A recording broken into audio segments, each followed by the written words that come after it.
As far as the statute of limitations, and I'm not sure if that's the correct term, but as far as a time limit goes, when is the time limit as far as or what is the time limit as far as the prosecution actually bringing charges?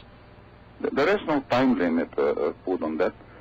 I think that the time limit is like anywhere else, that it doesn't come to a conclusion after 5 or 7 years. In other words, the people cannot go back to the case. Yes, it will stay open. The suspects will remain suspects for 2 years. They still have 1 year or a year and something to go. But there is no pertinent time limit put on that, no. Well, that's good, because most jurisdictions in North America, there is no statute of limitations as far as murder investigations and murder charges being laid. So I'm glad to hear that, although I'm somewhat troubled with the 2-year limit as far as being a suspect. And maybe you could clarify this a little bit, Jossie. Let's say 2 years and 1 day. Evidence comes forward that is concrete, that will implicate one of the suspects because they are no longer a suspect.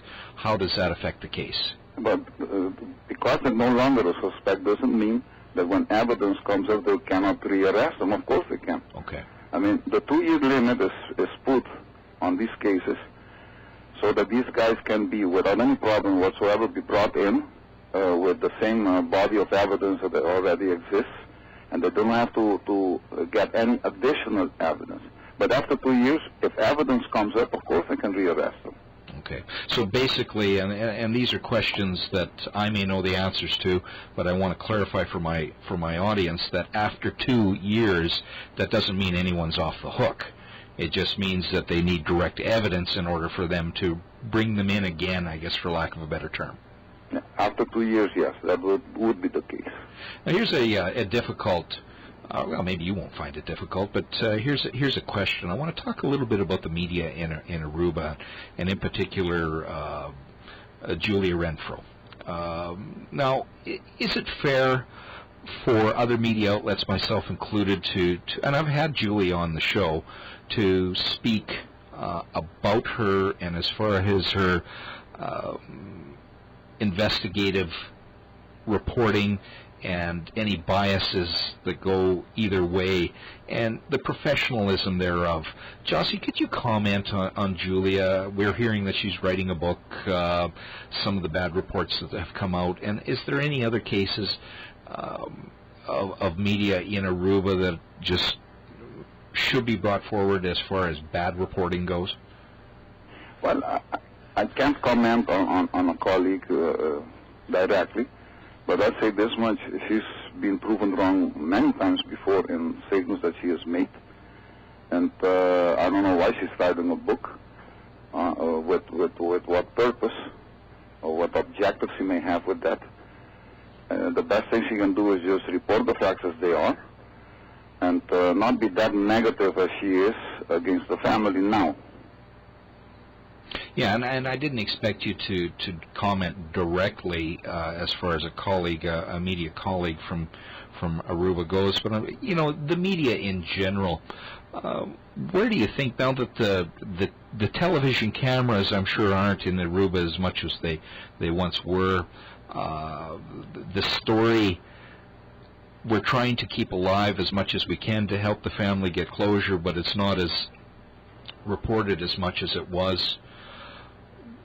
The everyday type of media outlet in Aruba, television, radio, newspaper, when this story has slowed down, where do they go? Or they're not getting the international attention as much as they used to? What's an everyday thing for them? Well, the everyday thing there, for the media at least, is politics, is the labor movements, is the social situation, is the government mismanagement of funds or whatever else they mismanage, which is about everything. They keep themselves busy with other things. So, I mean, this case is not the totality of what is being reported in Aruba by the media. They dedicate themselves to many, many things that happen on the island and that the people have a right to know. We're seeing some trouble with the police in Aruba, talk of walkout.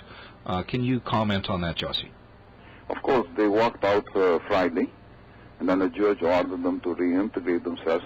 Look, the police force in Aruba has had problems with this Minister of Justice from the beginning and with this government. They were promised many things. On the contrary, what the government did is take away all their bonuses, take away their overtime. In other words, cut into their monthly income. So they're not happy. When this case broke, for example, there was a big confrontation between the police force and the minister. So they were half-heartedly looking into it in the beginning. All this had a negative influence on the case. Now, without getting into an actual dollar limit, 3 or 4 year police officer in Aruba, are they well paid? Are they poorly paid? Is there a recruitment issue as far as police officers in Aruba, or are they lining up to serve as officers, or is it a job that no one really wants? No, they have many candidates that go. We have a school for police, a school that prepares people, men or women, for work as a policeman or a policewoman. We have that. I don't think the police are well paid. I don't think they're poorly paid either. I mean, they just have sufficient income to get by on.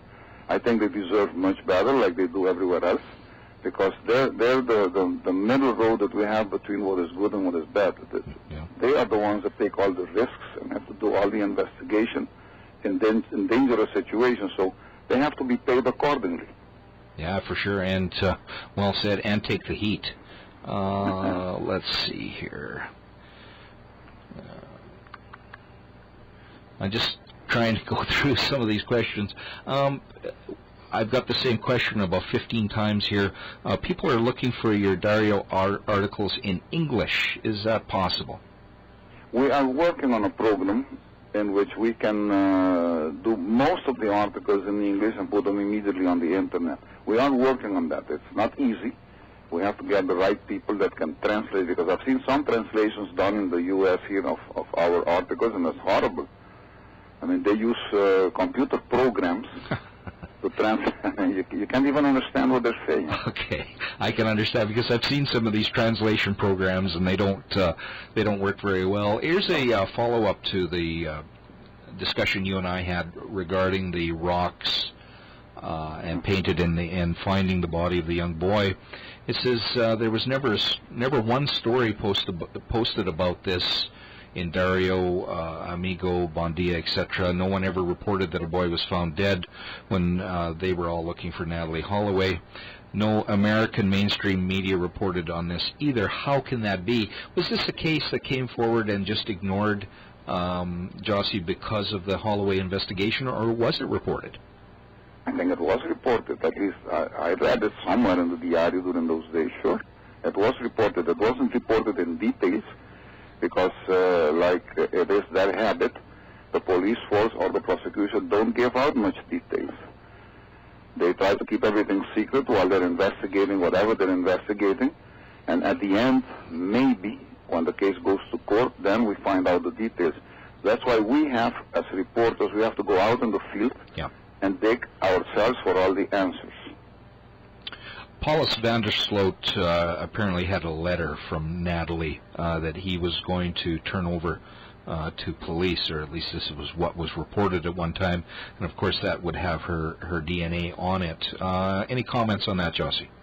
I don't think such a letter exists. I haven't seen any proof, any evidence to make me believe that letter really exists. Why would Natalee write him a letter? Well, and that was a question, and maybe I misunderstood the question that was posed. Had you heard that before, though, as far as him having a letter?